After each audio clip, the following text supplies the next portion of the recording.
Good morning, everyone. We are going to be starting our wellness panel discussion shortly. We are just getting situated and we'll get started. You can always put questions in the chat and we'll be able to check them as we go.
Good morning, everyone.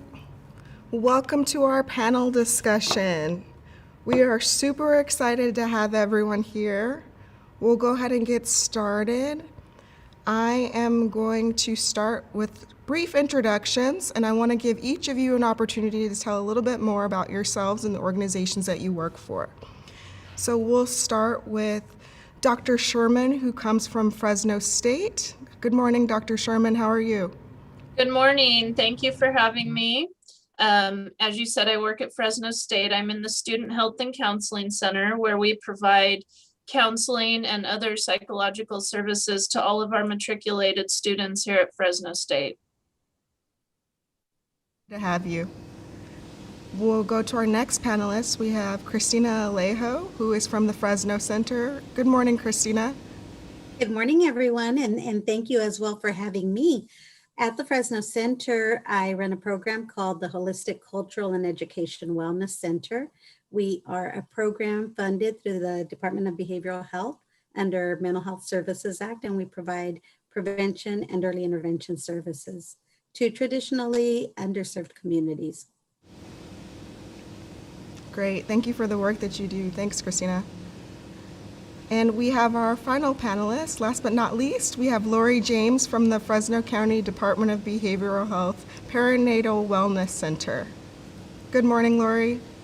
Good morning. Thank you for inviting me, Tiffany. It's a great pleasure to be here. I work as a clinical supervisor at the Perinatal Wellness Center, which is a part of Fresno County Behavioral Health, as you've mentioned.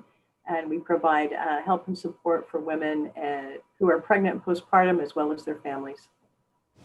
Awesome. Great. I'm super excited to hear from all of you today. I'm excited to learn. I'm excited to be having this discussion. So I look forward to each of your responses.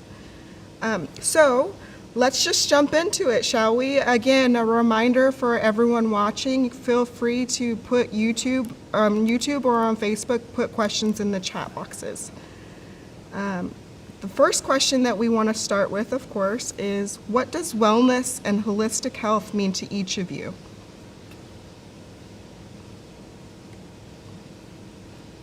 I can start with this one. For me, wellness and holistic health really means balance. I think that we have so many different areas of our life that we need to attend to. And when we kind of have a balance of all those things, I think that's generally when we feel kind of this holistic sense of health and well-being. So, when we're taking care of our body, our mind, our spirit, all of those things together, and that can be challenging. And for me, holistic wellness is about more than just not being ill. So it's more than the absence of illness. For me, having holistic wellness is really about feeling good and feeling joyful and having that energy to enjoy those things that you love about your life.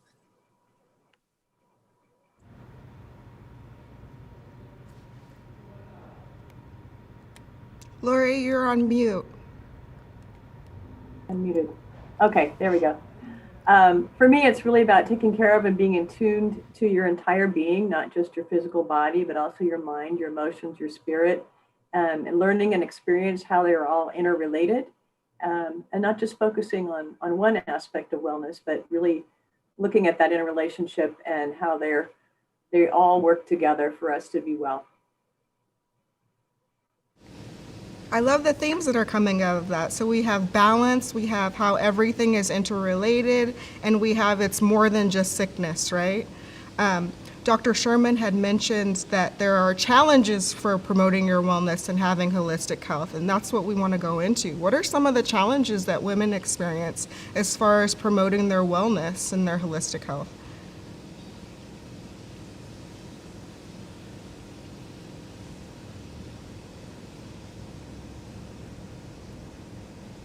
I'm happy to jump in on this one. I think for me, two of the things that came up were prioritization of self with so many competing demands, and then also, as Malia said, finding balance. And so especially now, I think we as women are conditioned to want to be really good support systems for people and to want to do a really good job at supporting others. And so, many of us try to be that, that good friend, that good sister, that good wife, that good employee, that good everything, right? And we want to give our whole selves to everything. And at the end of the day, honestly, self-care sometimes feels like one more thing to do.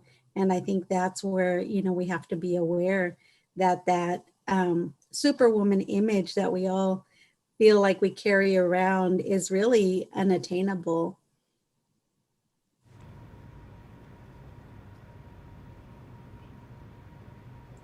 I'd also like to add, am I muted or unmuted? Can you hear me? Okay.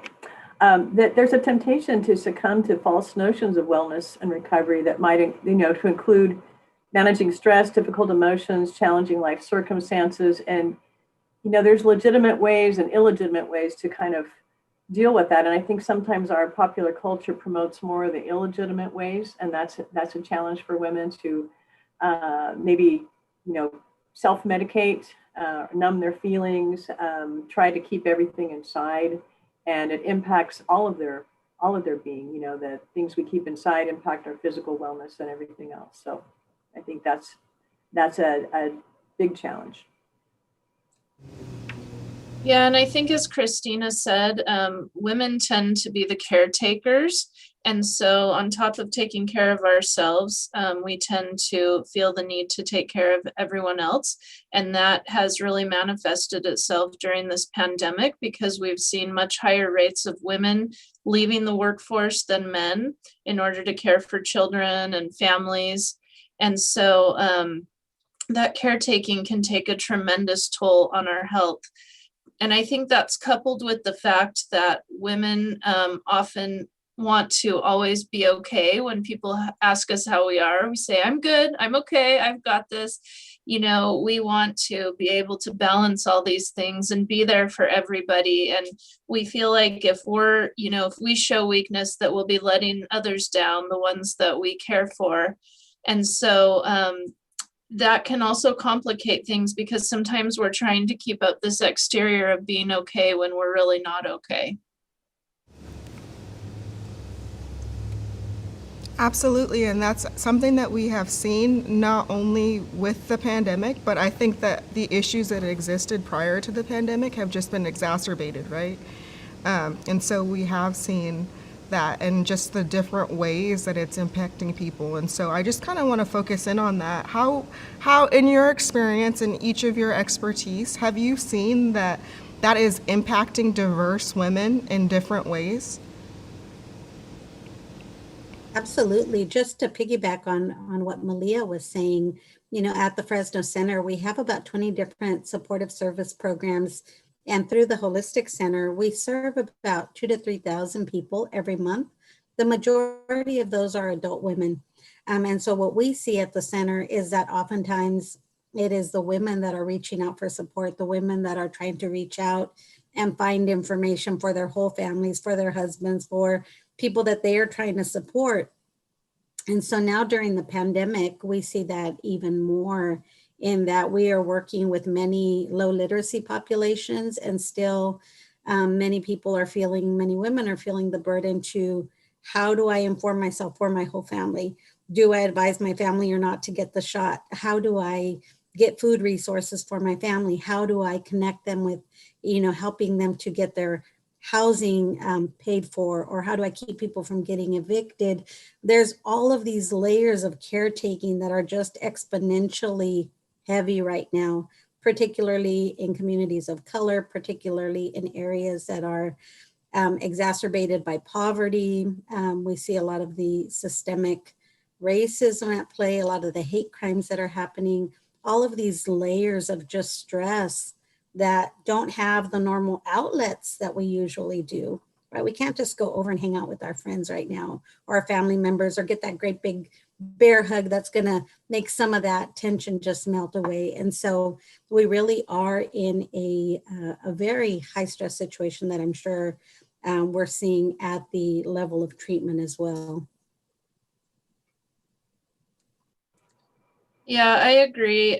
With our clientele, we're seeing a lot of different family responsibilities and a lot of different gender role ideas. So during this pandemic, and even before the pandemic, different women have different expectations placed on them by the people around them. And so that can be difficult, especially, here at Fresno State, we have a lot of first generation students. And so they're the first ones in their family to ever attend college. And so sometimes their family doesn't understand what that experience of attending college is like. And so on top of all of their schoolwork and school responsibilities, they're also being given these huge expectations at home and in the family. And that can be incredibly difficult to balance. So I think that those expectations are just a little bit different for everybody. I would tend to agree with that. I think that a lot of the women are, they're so busy trying to take care of those things and just survive right now that they're not taking time for themselves. They're not giving themselves permission to do self-care. Like that's a luxury that they can't afford right now. Even taking an hour, to do a telehealth therapy session is like this huge luxury that they don't always have the privacy to do that. They don't always have that much time without, children wanting something or the baby crying or someone else in the household needing something. And I think we have to look at the piece where, that's not something that in some cultures, I mean, it's not okay to say that you're asking for help as a woman. It's not okay to say, no, I need this for me so I can take better care of you. It's more like, suck it up and do it and just power on through, until you get to that breaking point. And then nobody understands why you're at that breaking point. Why you're just like, I can't do this anymore. And I'm just going to stay in bed all day with the covers over my head because I'm too overwhelmed, with life, with everything, particularly women who are suffering from postpartum depression and things like that. And then they've got the pandemic layer on top of all of that.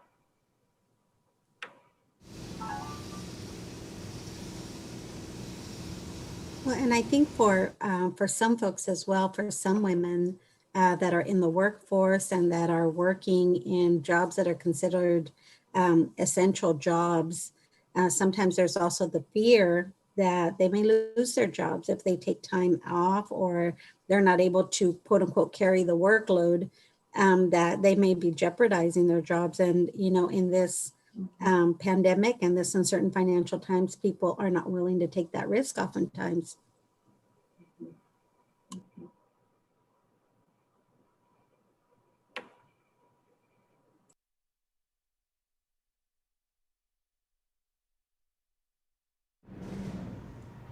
Sorry. I think we can't ignore that huge elephant in the room of structural racism, you know, that is, it's prevalent in Western medicine, whether people want to admit it or not. It's all over. And there are some women who just, because of their experiences that have been negative and because they just don't trust, they won't reach out for the help that they so desperately want and the support that they so desperately want, because they don't feel like it's legitimately theirs to have, or that they're going to get mistreated again in the process of reaching out for help. Just piggybacking on what Lori mentioned, with the discrimination and hate crimes, the increase for our Asian American and Pacific Islander communities, we want to figure out ways to best support those communities. Have your organizations done anything to particularly provide support for our API communities? I know our university president sent out a letter to our campus community yesterday, and he offered his support and of course made everybody aware of the many resources that we have on campus. I think we're lucky here that we are always very aware of diversity, and we offer a lot of resources to help foster acceptance of diversity. And so this isn't anything new for us. You know, we don't need a tragedy to bring these topics up, which I think is a really good thing. We're kind of constantly having these discussions here on the Fresno State campus, but he did extend a special letter, you know, just letting our students know that we don't support that type of, you know, those types of actions, and that we're here to help students who may be feeling some type of distress by these things that have happened. And on our end at the Fresno Center was initially established to work with the Southeast Asian population, primarily Hmong refugees. Since then, we have grown into a multicultural organization. My program in particular, and one other program, a welfare to work program that we have on site, serves many multicultural communities. And so we see firsthand the fear that is in the community. We do have a clinical services program targeting Southeast Asian community that is a county-based program. And so we are seeing that people are afraid, people are tearful. And we see a lot of what was happening in the African American community not too long ago and continues to happen, that fear and that stress associated with all these hate crimes. Even though it's not happening directly to you, it impacts you. You see people like you being hurt, you know, elderly people right now in the Southeast Asian community being attacked. And, you know, we see people, they envision their grandparents being hurt like that. And it's something that hurts at your core. And I know we've had those conversations. You know, I took some of these questions that we were going to discuss here today to my multicultural team, and we had some of these conversations, and each community has their own things that concern them. There are many things that we share in common, but I know as I was talking to our Cambodian cultural broker, and he was talking about all of the PTSD that his community has suffered because of the war and the Khmer Rouge, and how that gets passed down when you have parents that are hurting from PTSD, how that gets passed down through mothers to children, and how sometimes those things are not talked about.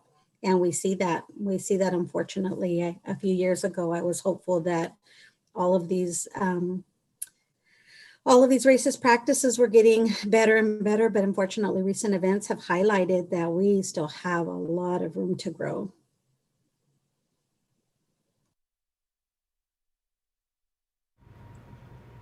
I know at behavioral health, our director is very committed to supporting our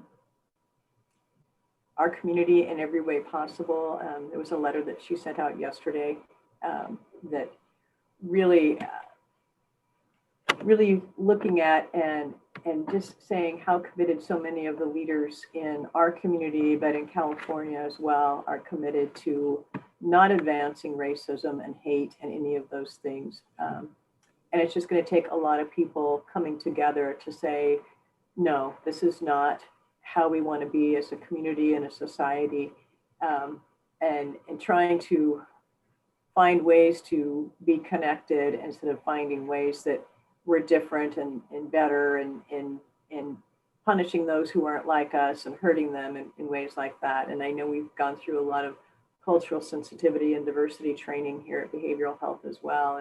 And I know it's hard for the moms that we serve they're terrified of having babies during the pandemic. And then you add this other layer of hate crimes on top of it, you know, and they're scared to death of how they're going to be able to protect their children. How are they going to protect this baby? You know, is somebody going to try and hurt her or hurt her baby? You know, it's a really hard thing, because where can they go that they really feel safe?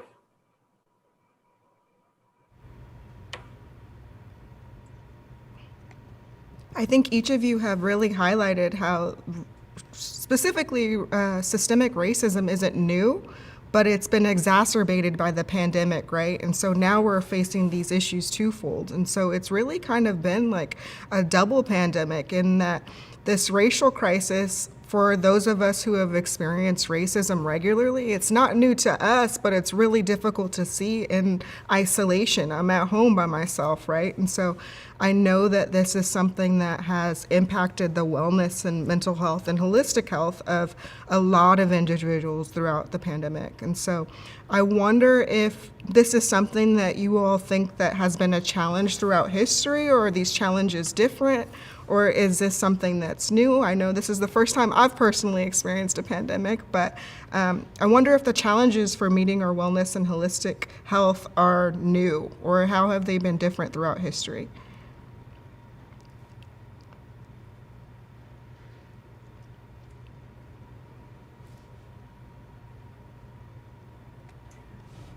I think that the challenges, this is not a new, it's maybe more covert than overt right now.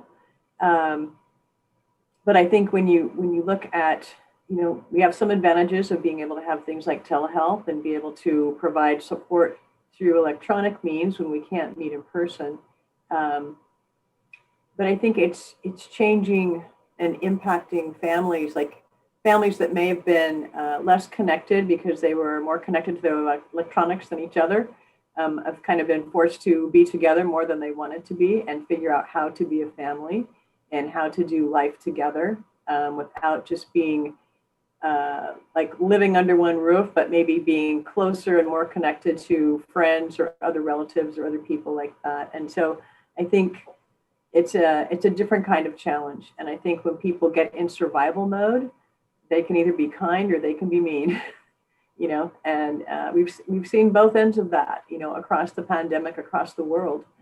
We've seen it in our community, and, you know, the ugliness that surfaced during the pandemic is, it's very telling. It's very telling about how much we need to grow in our humanity and how we connect to one another. And it says a lot about our emotional intelligence as well. And it's not a real good report card right now.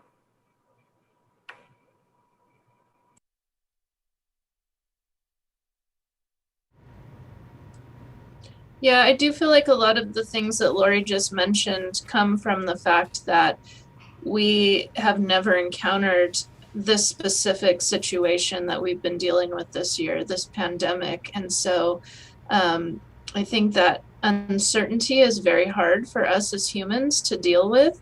And we've been dealing with it every day for a year. So I think, to me, it makes sense that people are very stressed and acting out in strange ways. Because we just don't know, you know, what to expect from one day to the next or how to handle these challenges. Everything is sort of uncharted territory. Though I think that obviously that helps us build some good character traits like resilience and, some of those things that we've had to develop during this time. But one thing that I've really noticed, talking about how things have changed throughout history, I've spoken to my grandmother and some of my other older relatives who have survived things like the Depression and World War II and some of those challenges that I never lived through. And it's interesting because now we have, a lot of modern technology, obviously, and a lot of modern conveniences that we didn't have in days past. But I think the expectations on us are also much higher. So it's kind of ironic because we have all these things to help us out, but then people are expecting more of us. For example, just because you're working from home on Zoom doesn't mean that that makes it easier to take care of an infant, who's crawling on your lap or something.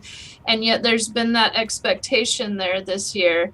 So I just think it's kind of funny or ironic. I don't know that, we are not being more forgiving of each other, not being more gracious with each other, and more understanding during these truly unprecedented times.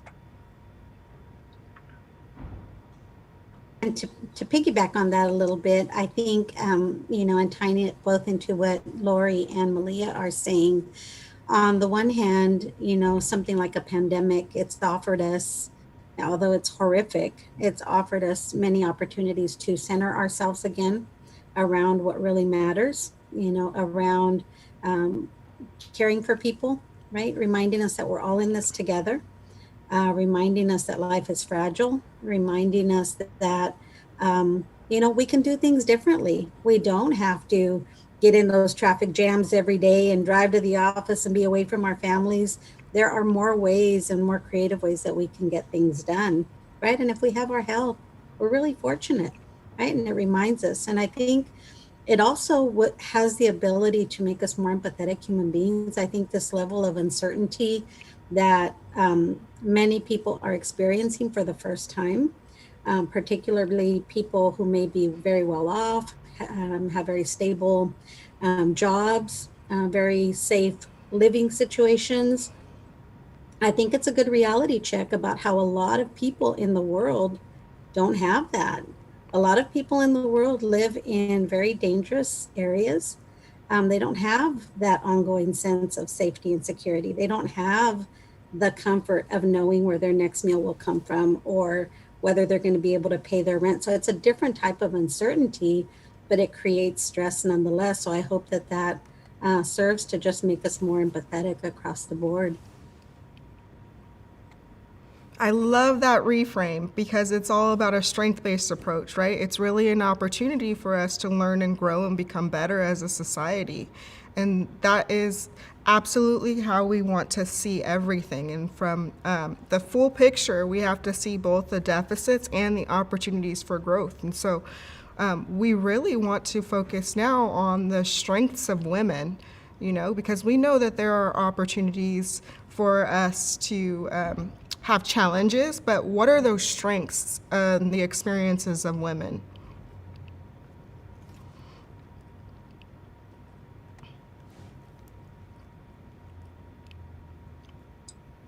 Well, I think one strength is that women tend to be creative problem solvers and tend to be open to kind of out of the box thinking or different ways of accomplishing things. And I think that can be incredibly helpful. I always tease my husband. My husband is actually a stay-at-home dad. He stays home with our children. And I always tease him that, if it was me, I would be able to empty the dishwasher while entertaining the toddler, but he can only do one or the other as a man. But, I think that's just an example of like how women, we kind of think like, okay, how can I occupy my baby while I get this chore done? And I think that's really a strength that we need to celebrate, is that we're able to kind of look at situations and find really creative ways to meet everybody's needs or to get things done efficiently. I agree with that. And I would also say that I think we have the ability to be very attuned to ourselves and to others. And, that's part of how we can multitask, like Malia was saying, and be able to be attentive to the details and what's going on, and in that way, be able to creatively problem solve. I think we're able to also adapt really well, even to the most challenging of circumstances like we're finding in this pandemic. And I agree with that. And I'd also like to say that this being strong is sort of this double-edged sword, right? That I think we also have to challenge ourselves on, because I think that is a constant message, especially for some communities, right? The expectation that we are strong, we can handle a lot, that we should be able to handle more and more and more and more. And so I think a lot of times that's why it's so hard for us to ask for help, because we don't want to appear weak. We don't want to appear like we don't have it all together. And I say that loosely in quotes. With that said, I agree, women are fantastic. I think that we have an uncanny ability to multitask. Well, I won't include myself there. I'm not one of the people that can do that. But most women I know, and I'm thinking about in particular my sisters, are wonderful at doing so many things at once. That's not me. Resourceful, good sense of humor. I know that's come up over and over as I talk to folks about how are you getting by. People just, in the midst of terrible circumstances, have a way of just poking a little fun at the situation, and it helps people get by, right? That's my opinion. In terms of what research shows, I did a little digging, and there was a really large study that was done on 1 million people across 4 countries, and they were looking at gender differences. And women came out on top in 4 areas. The first one was appreciation of beauty and excellence, which really is talking about mindfulness and being present and having that capacity to notice those things around us and enjoy them. Second one was kindness, which really had to do with empathy and altruism and sharing that with others, because they tended to also get it back, which then supported them. Love was also in that category because it was reciprocal, and expressing gratitude. And we know that gratitude and expressing gratitude is tied to feelings of satisfaction and happiness. I love it, coming through with the research. I also love you saying, like, that's not my experience personally. I'm a person who does one thing at a time, because at the end of the day, women are so diverse. We have different experiences. And the reason that we wanted to have each of you on this panel discussion is just to provide some insight into how different experiences are and can be, right? And so by no means are we speaking for all women. We're just saying, in our experience and with some of the women that we've worked with, this has been the experiences that have been communicated. So I love that. I wonder, some of the things that I've highlighted and I'm like taking notes is, we had mentioned earlier, Christina, you had expressed that sometimes it's hard to prioritize self-care, and that self-care can seem like a chore in itself. And Lori, even you mentioned how for some communities, self-care can be a luxury. And so one of the things that we have done in just our cultural responsive efforts is to really, as a mean of stigma reduction, reframe that. It's not self-care, it's self-preservation. It's a need, it's a priority. It's putting on that oxygen mask and taking care of yourself before you meet the needs of everyone. And I'm just wondering, in your experiences, have you noticed that women see that as a luxury? I think it depends on who you're talking to. Some might see it as a luxury. Some might also see it as being selfish. That they need to give all their time, all their energy, all their everything to their family, and when we talk to them about the notion of taking care of themselves, it's like, oh, no, I have to take care of my baby and my husband and my kids and my elderly parents and everybody else. Everyone else is more important than they are. And so sometimes we devalue our own need for self-care, and put others above us, and not look at that oxygen mask that needs to be put on our face first before we can really truly be there for others and support them. So I think teaching people to think differently about self-care, I mean, is a huge part of reducing stigma. And I'm sorry, Malia, go No, ahead. go ahead. I think this notion of self-care is a very Americanized notion. We do have this very individualistic society, but a lot of the communities that we work with, underserved communities, um, have a very collectivistic view of the world. And so this concept of just taking care of me is even more foreign. And so, we might need to explain it and be creative about how we approach it. So, maybe if it's very important for somebody to be a good mother, maybe we can talk about in that frame, right? This all, you being healthy will help you better take care of your children. Or if it's very important for them to be a good worker or whatever it is, reframing that and maybe just asking the question more like, what are things that make you feel happy? What are things that you can do that make you feel happy?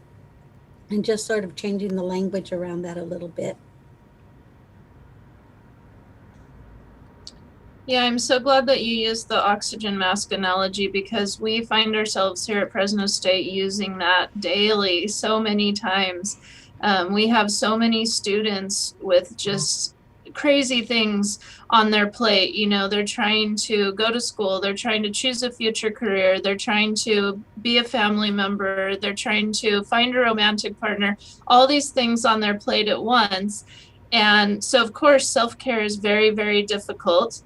And oftentimes when they come into us at a point where, they're just very anxious or very depressed or just completely overwhelmed, after we sit and talk with them, we find that what they really just need is a snack and a nap or, just these simple things that we tend to forget about when we're so bogged down by all these really heavy things. And so, it doesn't always need, psychiatric medication or this great intervention by a counselor. Sometimes we just need to really evaluate, like, are we getting nutrition? Are we getting good rest? Have we had alone time today? Have we had movement today? And when those things are in place, generally those other heavier things are much, much easier to deal with. I love it. After this, I'm going to take a nap and eat a snack just because Dr. Sherman recommended it. I love that. That is absolutely something. And I want to move forward with a two-part question. And just because of everything that we're saying, it warms my heart and my soul, because as I was going through my doctoral program, I had a horrible problem with not prioritizing my self-care because I was working full-time. I would work 60-hour weeks, and then I would leave work and go to school, and I'd try to complete my assignments, and I had a problem with not eating, right? And so I would drink all the energy drinks, and I'd be like, why do I feel bad? Nothing is giving me energy. And my mom's like, listen, I need you to come over here. And she would have meals ready for me, and she's like, you're not eating, you're not taking care of yourself, and you're not leaving until you do it, right? And so I really appreciate my mom, and throughout my whole life, my mom has really been someone who has focused and made me focus on self-preservation. I think that that has made me a good clinician. Just because, I remember I can go back to first grade where I was crying, just stressed at school. I was having race experiences at school, or I was learning about being a Black girl, right? Just because of my classmates, and my mom would stop and just be like, you know what? We're going to take 2 weeks off. You're going to Disneyland. Like, school is important, but your wellness is more important. So I'm really thankful for having a mother in my life who always has made it a priority. And I know that it can be a unique experience, right? And so what I want to ask each of you, if you're comfortable, is there a woman or is there women in your life who have historically promoted your own wellness or your holistic health in some way? And what do you do to meet your self-care or self-preservation needs?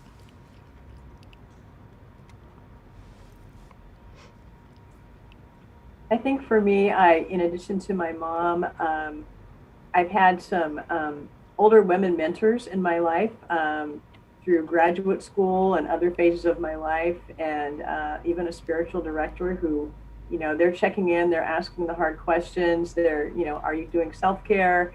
And have really been models for me and reminded me to ask those questions of myself. And so as I do that for myself, I'm reminded that I need to do that for my staff, and so I'm, the needs are always greater than anything, but it's like, you have to take some time off and take care of yourself. I have to take some time off and take care of myself, because if all I'm doing is trying to run around and meet everybody's needs, and I'm modeling that for my staff, I'm not modeling wellness. I'm modeling busyness and trying to be all things to all people, instead of saying, no, you can only do so much. You need to know what your limits are. And I have 3 rocks on my desk, and they say courage, balance, and grace. And they remind me every day that I need to have that balance that Malia alluded to earlier, that I need to be courageous in either choosing to do self-care or choosing to tackle a problem, or maybe a little bit of both. But I also need to be gracious with myself and people around me every single day. And if I can't be gracious with myself, then I know there's something wrong. It's like, Laura, you need to take a break here. You need to go do some self-care, and maybe that's taking the afternoon off, taking my dogs for a walk, going on a bike ride, doing some yoga, doing something that's going to help me get centered again and get back to being me.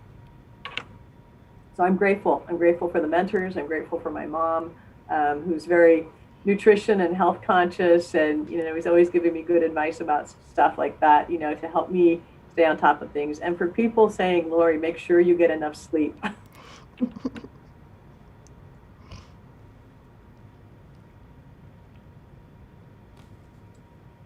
Well, I think being helping professionals, we're very lucky in that we're surrounded by people who are also aware of these issues. And I know in our workplace, we, especially the women in our workplace, but all of our staff members, we really try to look out for each other and for our self-care.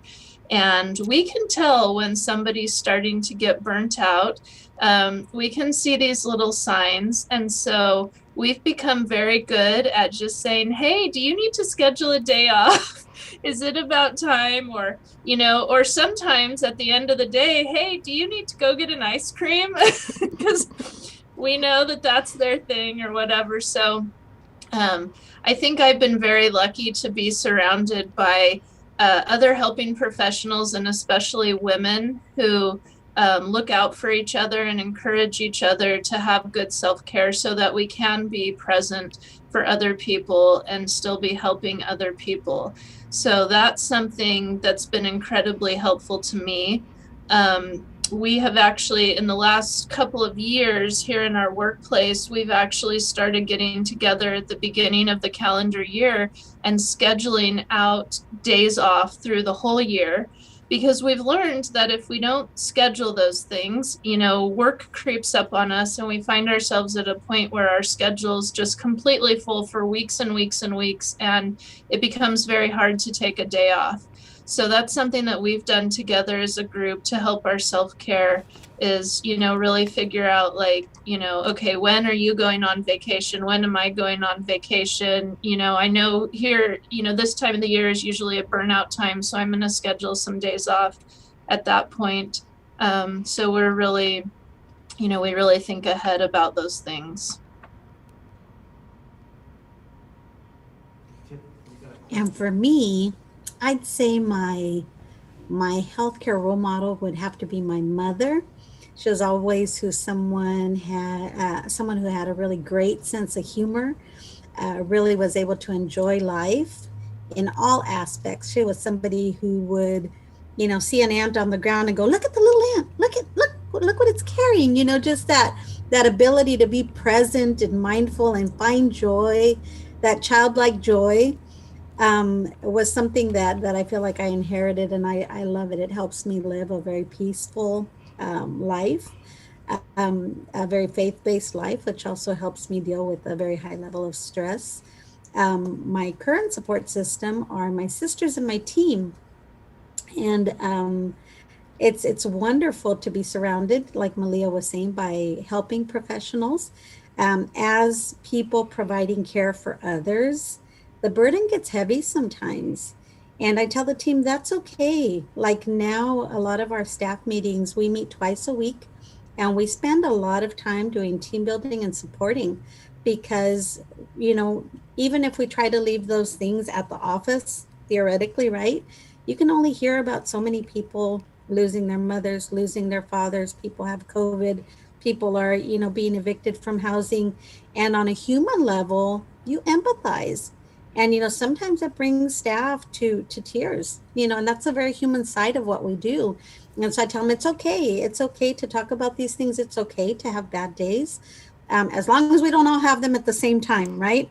We just have to take turns having those bad days. And so we take turns lifting each other up and supporting each other.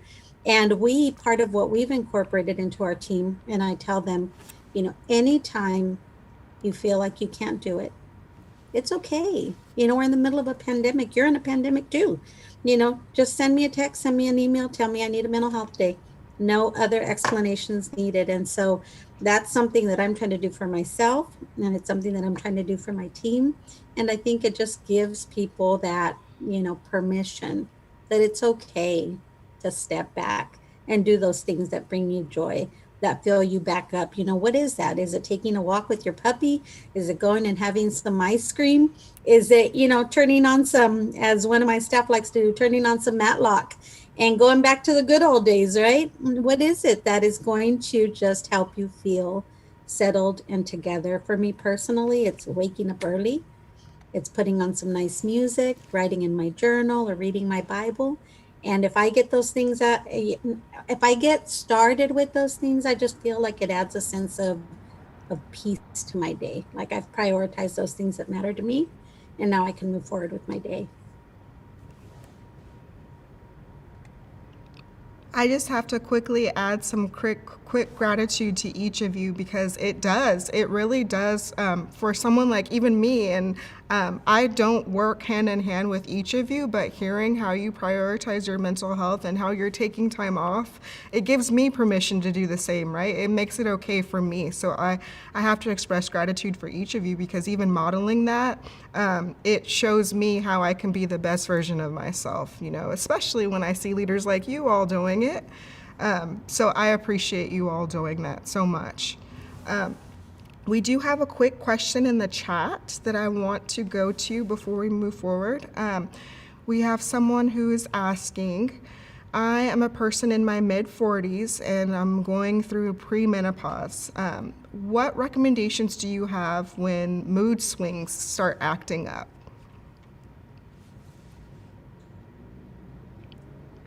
Well, I'll start in on that. Just because so much of the work we do is women who are pregnant and postpartum and go through a lot of mood swings that are related to hormones and whatnot. We teach our clients and we practice ourselves as a staff mindfulness exercises. And those are really helpful for getting grounded. And we teach also a lot of healthy DBT coping skills for managing our emotions, you know, in ways that maybe you're not going to take medication, or maybe you're not going to take hormone therapy or something like that. But being able to feel like instead of your emotions controlling you, you have ways to control your emotions when they're escalating. You have techniques and ways to bring those down. You know, taking a sacred pause, using radical acceptance, different kinds of things that are really helpful in the moment, instead of feeling like your moods are all over the place. I mean, it's not going to last forever. You need to know that, and that there are ways to manage through that.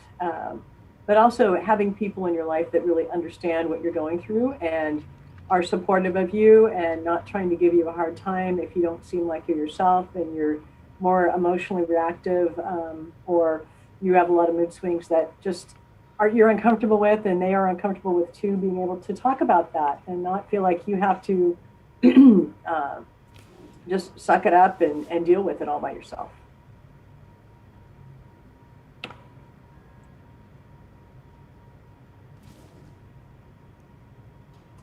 I love that advice. And I think I'm going to piggyback and add to to that with what Malia said about making sure to go back to basics and making sure you're sleeping enough and eating enough and eating, the right foods. And on top of that, don't add guilt.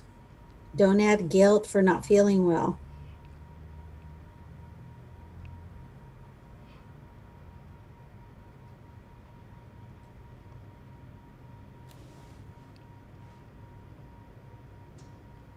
Yeah, I don't think I have anything else to add. You did a wonderful job covering it.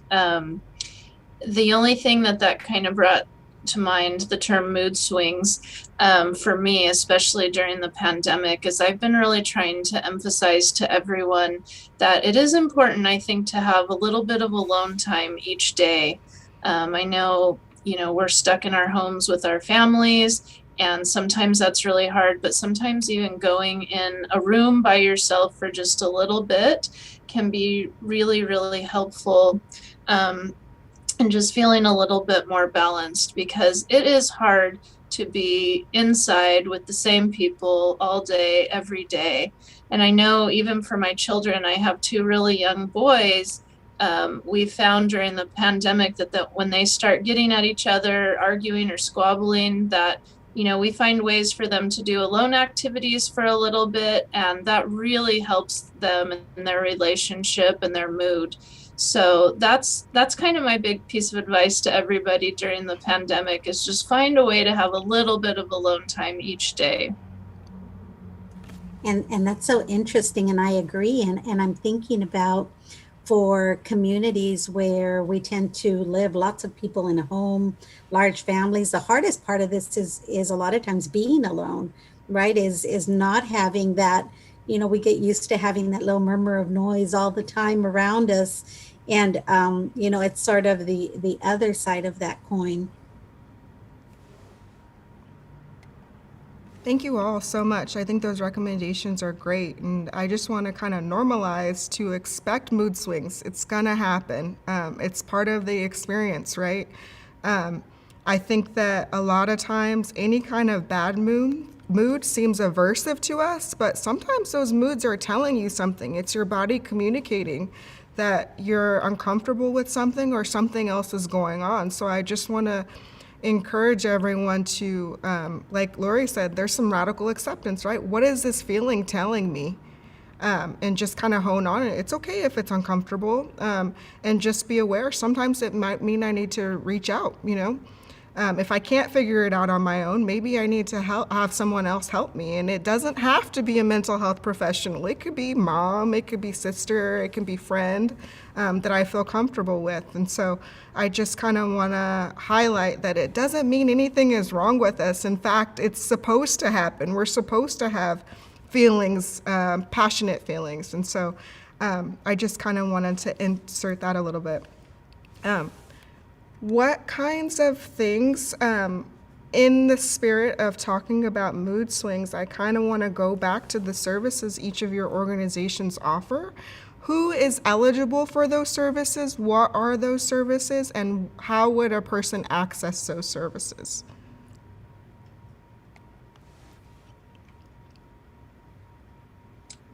So for us, our services are only available to matriculated Fresno State students who have paid the health fee, because we are funded by the student health fee. So for any Fresno State students, we offer a wide array of services, and all of those can be found on our website, and also how to access them.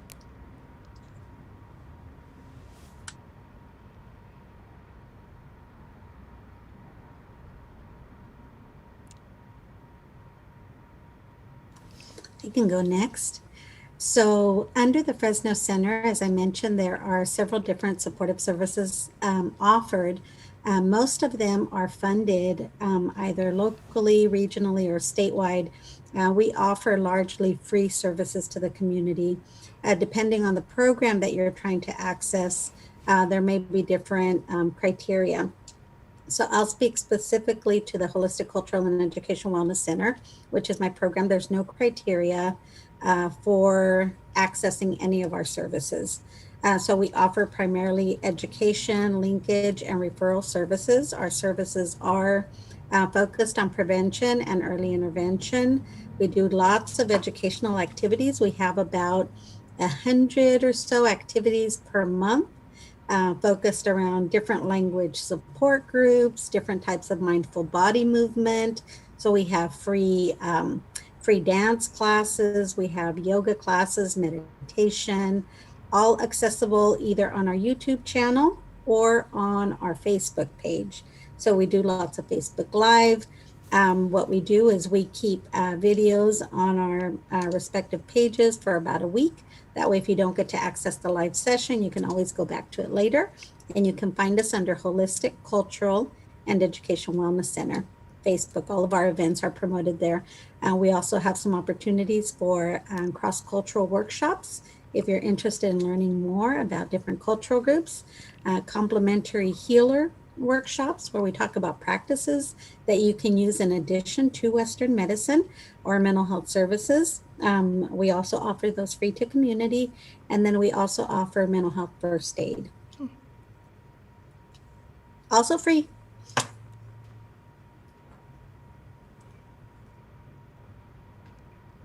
Our program at the Perinatal Wellness Center is part of Fresno County Behavioral Health. And so in order to be eligible for our services, you would need to be a Medi-Cal recipient. We predominantly serve pregnant and postpartum women, but we also serve fathers experiencing maternal postnatal depression. If there's been trauma in the family, we can provide, we have trauma therapists that can provide support for some of the children in the family. I have infant mental health specialists that also work at our clinic. So we try to provide wraparound support that would include individual therapy, group therapy, medication as needed, as well as public health nursing support. And to access us, most of our clients are referred from OBs or hospitals, but you can self-refer by calling 600-1033. You can also access services and be referred to us through the behavioral health care access line at 800-654-3937. And either are acceptable, but we're glad to provide that support. Generally support moms with babies up to about a year old, and then usually by then any of the postpartum issues have resolved themselves, but sometimes there's other things that are still challenging, and then we'll figure out what next steps are as far as continuing to see a provider from our program, or seeing if there's another more appropriate type of support for the person served. Lori, can you speak a little bit more about what postpartum is? Sure. Postpartum it's more than just the baby blues, which a woman might experience, within the first couple weeks of delivery. But postpartum depression is more like, let's say you're expecting to have this baby, and you're expecting to have this joyful, awesome experience, and maybe you have the baby and you feel nothing. You just feel flat, or you just feel like sad all the time. You're having trouble sleeping, you're sleeping too much, you're experiencing changes in your appetite, have a lot of irritability, you're angry, you're nervous, you're exhausted.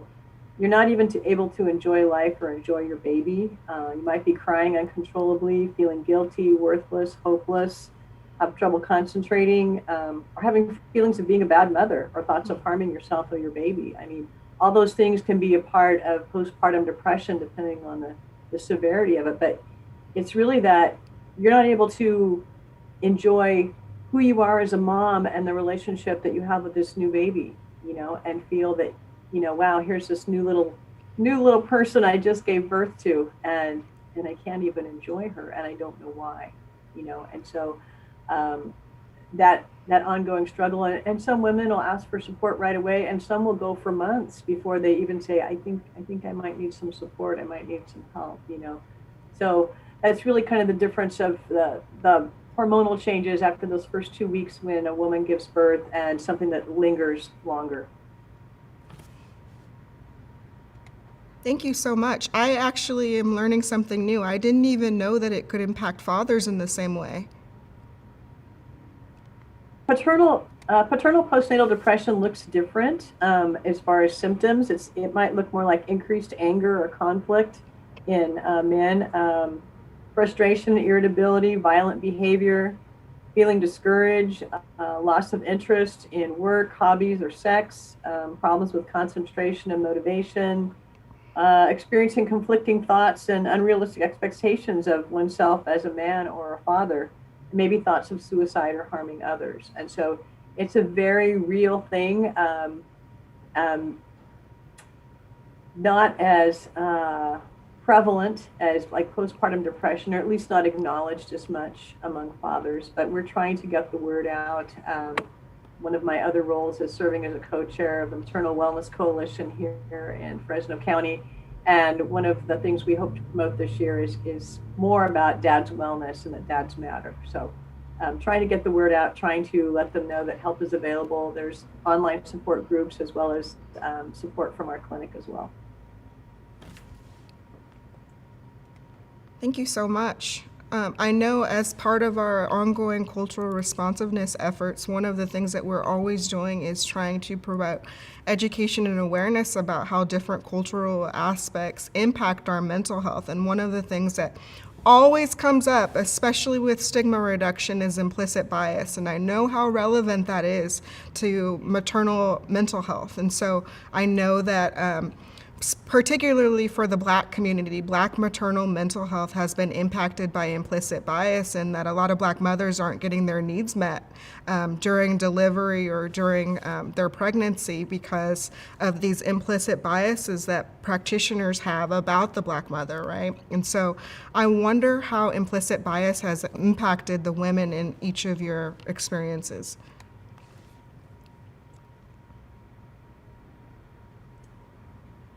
We hear a lot about it, and I've heard some pretty awful stories from a lot of the women that we serve.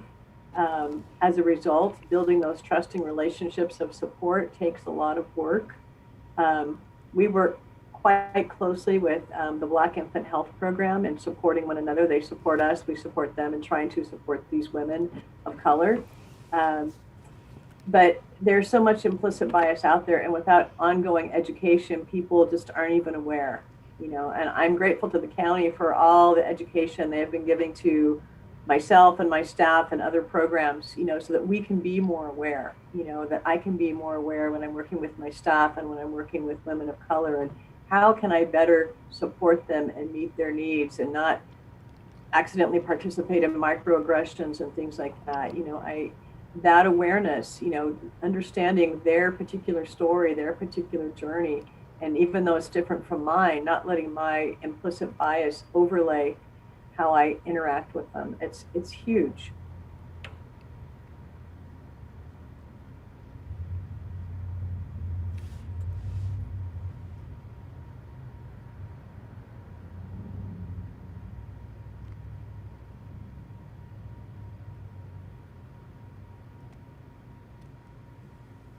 I want to add just a little bit there. Working with women from various different cultural groups, we always talk about how we have to be able to have the conversations internally, right? We're a microcosm of the larger world. And my hope is that we're creating a space where we can be honest with each other, talk about things that are very, very difficult and painful. And we try to do that as much as possible. Part of what I think is a challenge, more so than the stereotypes and biases that are evident in other people about us, are the things that we believe true about ourselves that are incorrect. A lot of times that's what we have to work around when we're trying to encourage people to ask for help, is how do we get out of our own way? How do we not buy into those things that we've been told for so long are true about us, right? Whoever that us is in our communities of color, right? Who do we believe we are? And how do we strengthen that? How do we embrace who we truly are? How do we embrace our strengths? I mean, that's why oftentimes when I come on these meetings, I wear things like this. That reminds me of my culture. I wear these little earrings that are sort of fun and remind me that I'm loved because it was a gift from someone that I care for very deeply. And it reminds me to bring my own strength to the table, to bring my culture to the table, to speak for those who often don't have a voice or a seat at the table. And so I think that that's very, very important to do.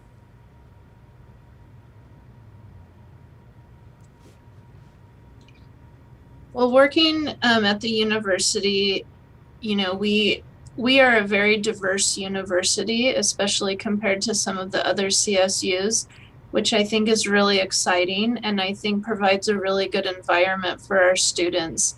And when we're working with our traditional college age students, it's really exciting because they're at this point in their life where they really get to define who they are. They get to figure out who they are and define who they're going to be for the rest of their life.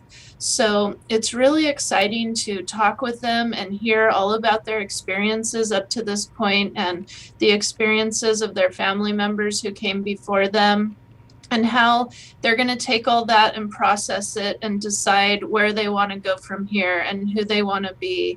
So it's pretty neat to be a part of that with some of our students, especially in this environment, this university environment, which is somewhat safe and, you know, very diverse and gives them a lot of growth opportunities and opportunities to explore and try out different things and figure out, you know, who they are and where they're going. And so, you know, the implicit bias issue is very real, and it's something that a lot of our students have experienced already by the time they get here. But again, we like to just listen to those experiences and help them process and figure out, what does that mean going forward? And of course, you know, we want them to be filled with hope because we know that they can be change makers to make the world a better place and to change the conversation in their own families and their own communities.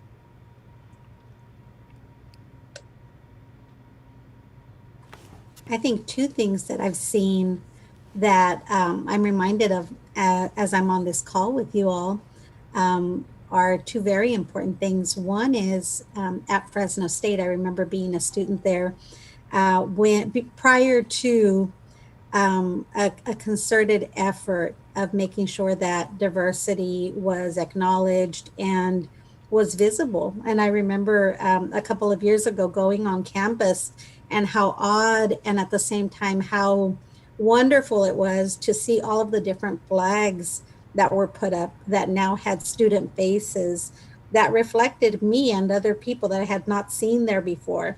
It created a real sense of belongingness and acknowledgement. And so I think that's very important that an institution like Fresno State, you know, sort of put their money where their mouth is, right? That we're not just talking about diversity, but that we are stepping up and showing how we're implementing change. I think we saw the same thing at the county. That statement that DeJuan sent out was so powerful and so wonderful to hear from a perspective of a person of color, that someone who's at the top, right, authorizing all of these services and funding all of these programs, that they really want to be about it and not just talk about it. I think many of us professionals who come from communities of color oftentimes end up working for organizations or institutions where we talk a lot about diversity, but we don't really feel the words, right? We talk about it a lot, but oftentimes we may be asked to show up for a picture, right? Because we need to look inclusive, or there may be a cultural competency training, and as the person of color, you're the one that's sent to the training. And so it's very important that we do things differently, and it's very encouraging to hear all of you and to see these changes actually happening.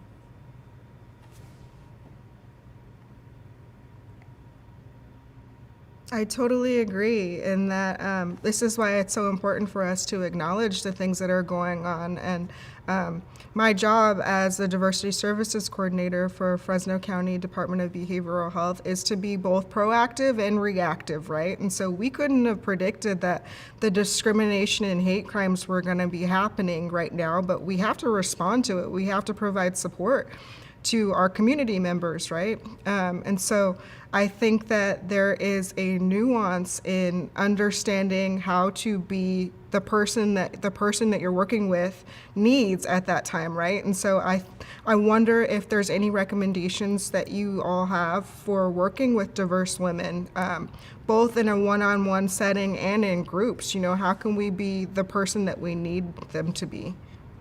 Or what recommendations would you have for practitioners? You know, I think we need to first see them as a person who has a story, let them unpack that story and educate us about who they are and what their needs are. And regardless of what their background is and what their story is, they're a unique individual. And they're going to give us a little insight into that window of their soul, and what they're going to see in us is either a response of openness and acceptance, or they're going to see some of that implicit bias coming out. And so I think for us as practitioners to choose to not make assumptions about people, to choose to be open, to embrace them with kindness and with care as a person of value and worth, who has, you know, an awesome life ahead of them, no matter what reason brought them in to talk with us, and to empower them to embrace their life and live their best life, and give them tools and skills to navigate those challenges so that they can find that joy and they can pass that joy on to others. They can choose to be kind instead of a person filled with hate.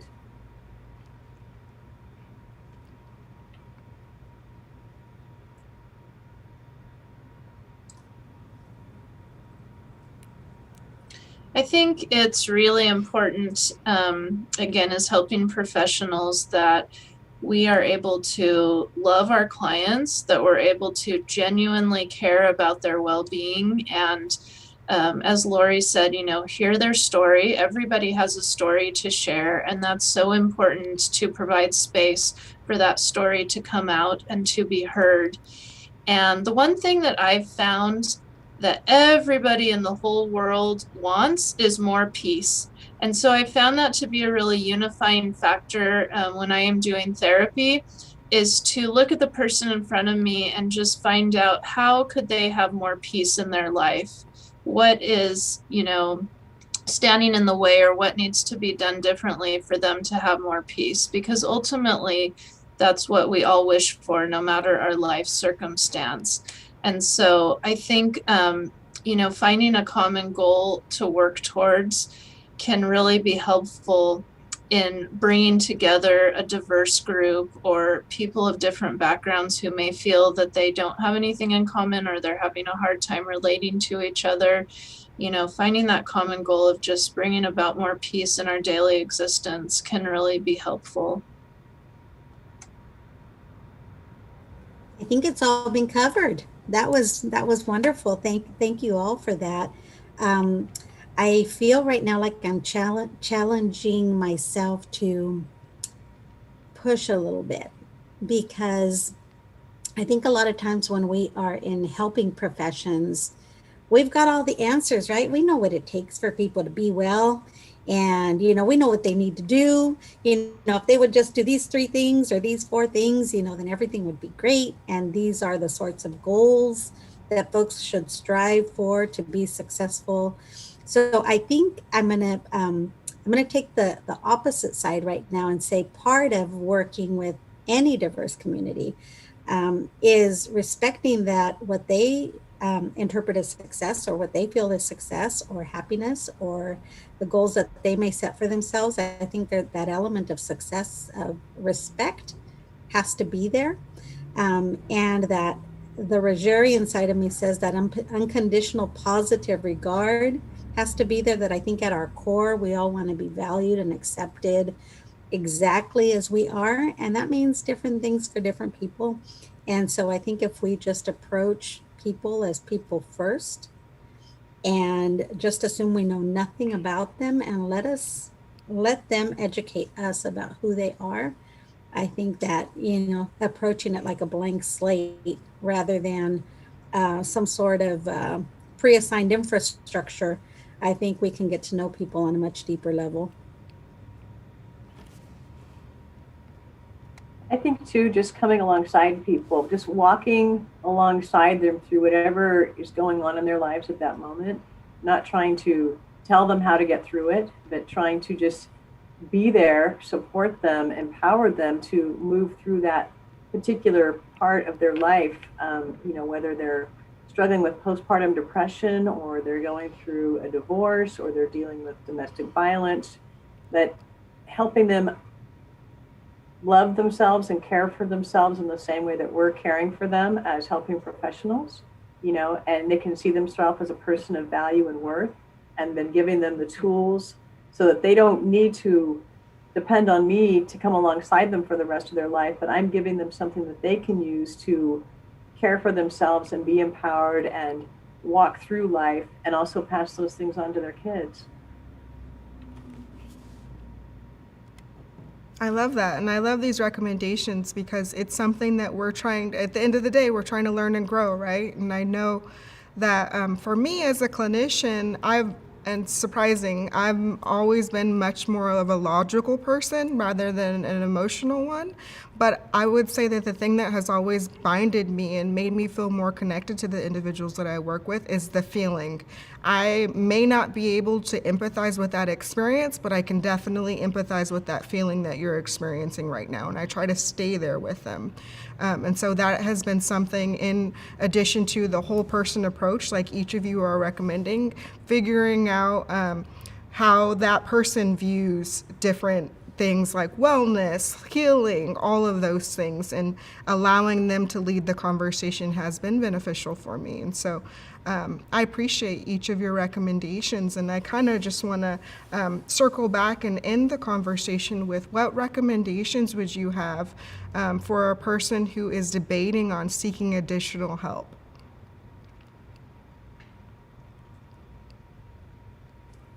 I would say give yourself the gift of therapy and support.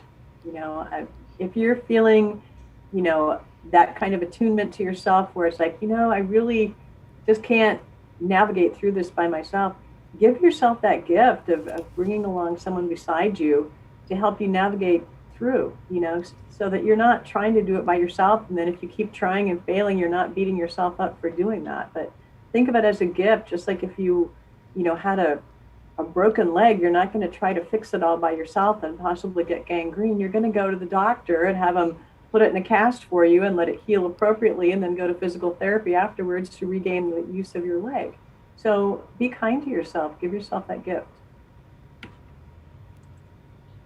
Yeah, absolutely. I agree. And we can all benefit from having a neutral third-party person to talk to. We have friends and family who love us, but typically when we're talking about heavy things or seeking advice or looking for direction, they have an agenda in mind for us. And it's usually out of caring, but I've found that it can really be helpful to have that neutral third-party person who's really going to let you direct the conversation and direct the path of, where you're going to go and how you're going to feel better.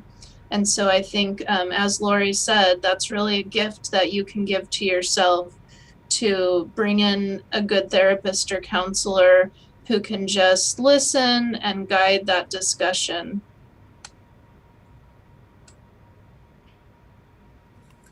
I think these concepts are wonderful, of coming alongside, of having somebody listen to you with no agenda. I mean, doesn't that just sound wonderful? I'd say if you are thinking about getting help, take a risk, take that next step, reach out. It may be the best thing you ever did, but you won't know unless you try. You can always stop therapy or treatment or counseling if you don't like it. But if you never try it, how will you know if you like it or not?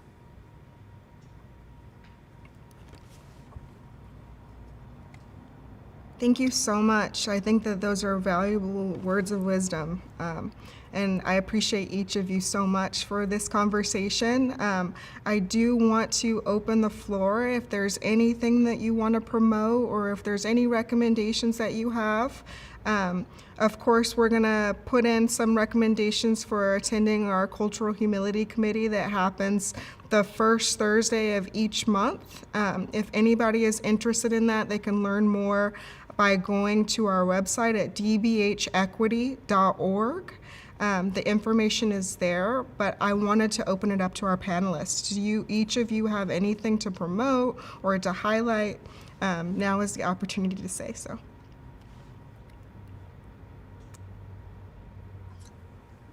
I'd like to add that I think for many of the communities that we work with, many low-income communities, people that are struggling with day-to-day things, sometimes it's hard when we take into account something like Maslow's hierarchy of needs, right? Where the need for safety and security and making sure that you have a place to sleep and stuff to eat, and all of that really takes over the majority of our thinking and our time and our efforts. And so when we're talking about feeling happy and self-actualization and all of those things can really feel like lofty ideas, right? And so thinking about that and thinking about the potential listeners and the communities that we serve, I do want to let you know that if you are needing help with basic services, with basic supports, we do have a lot of those things at the Fresno Center. Food distribution, access to food boxes, support with PG&E, and helping to pay for telephone bill. We have COVID stipends that might still be available. And I say might because I know we have several different programs for people dealing with immigration issues. If that's a primary source of stress, we have many free immigration services. We can help with citizenship classes. For folks that are part of Welfare to Work. We do have an employability program there. So lots of basic life services that can help people mitigate some of the stressors of life.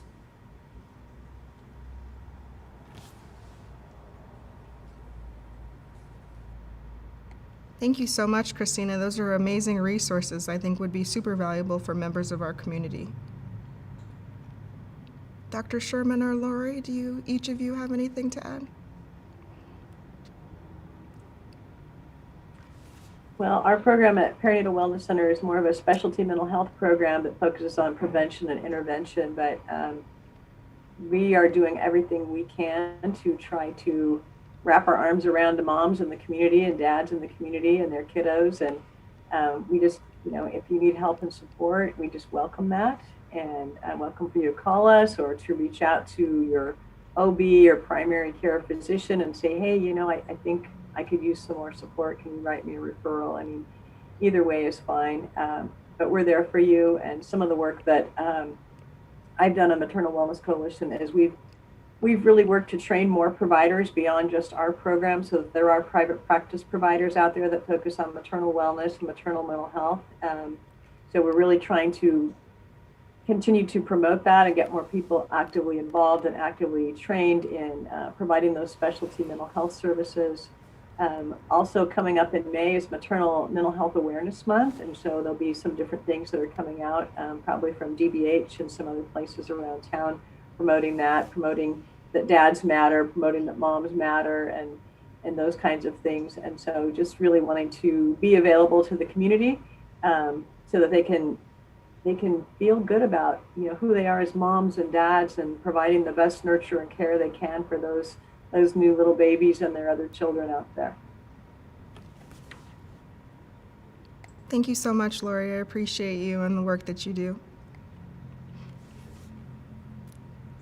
And our services also are pretty specialized to our students. So for any Fresno State students, again, we have a lot of good wraparound care for our students. But unfortunately, my office doesn't offer any services to the community outside of Fresno State at this time. Thank you so much, Dr. Sherman. I appreciate all of your work. We do occasionally have Fresno State students who watch some of our videos and assist us with some of our efforts, and so I appreciate it so much. I do want to just highlight, we do have another panel discussion that's happening next week that is focused on healing. We have some members from DBH who are participating. We have the owner and co-founder of our local Rage Room, The Art of Healing, Melissa Knight, that is going to be participating. We have one of the supervisors from the Marjorie Mason Center who will be participating. And that whole training is focused on healing from diverse perspectives throughout history. And so that is happening next Friday, the March 26th at 12 p.m. You can go to the dbhequity.org website to register for that. That will also be on Facebook and our YouTube channel. So if you want to learn more about events like this, please follow the Fresno County Department of Behavioral Health YouTube and Facebook, and you can find out all of our ongoing cultural responsiveness efforts. And so just enjoying this work and arranging these trainings, one of the things that I learned about or just became aware of some of the privileges that I have is that the Marjorie Mason Center is collecting feminine hygiene products specifically for our women that are homeless. And so I didn't even think about that. And it just made me super aware of like, how privileged I am to not have to worry about things like that. And so if you want to donate, please go to the Marjorie Mason Center. They do have a list of things that they would need to adapt to our homeless population.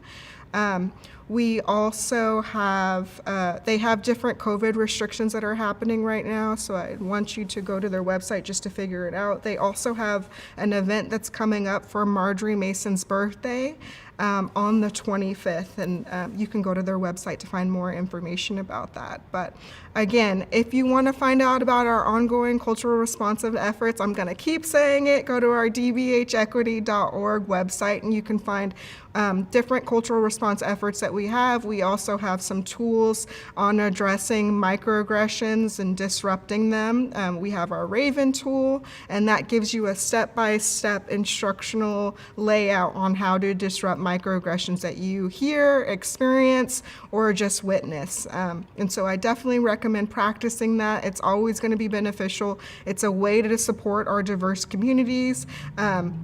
The microaggression doesn't have to impact you directly for you to disrupt it, right? And so learning how to do that. We have tools that are specific to racial trauma and healing that are on the website. And we have, of course, behavioral health, different kinds of resources for diverse communities. And so again, I want to appreciate each of you for coming today. Thank you so much for your knowledge and your experience. I really learned a lot, and I appreciate you for taking the time out of your day so much. Thank each of you so much. Thank you for having us. Yeah, thank you for the opportunity. Of course, of course. All right, everyone, I want to wish you a fabulous Friday. If you need to, practice mindfulness, take a nap and eat a snack, as Dr. Sherman would say. Maybe get some ice cream if you need it. Have a fabulous Friday the 19th. Thank you, everyone. Bye. Thank you.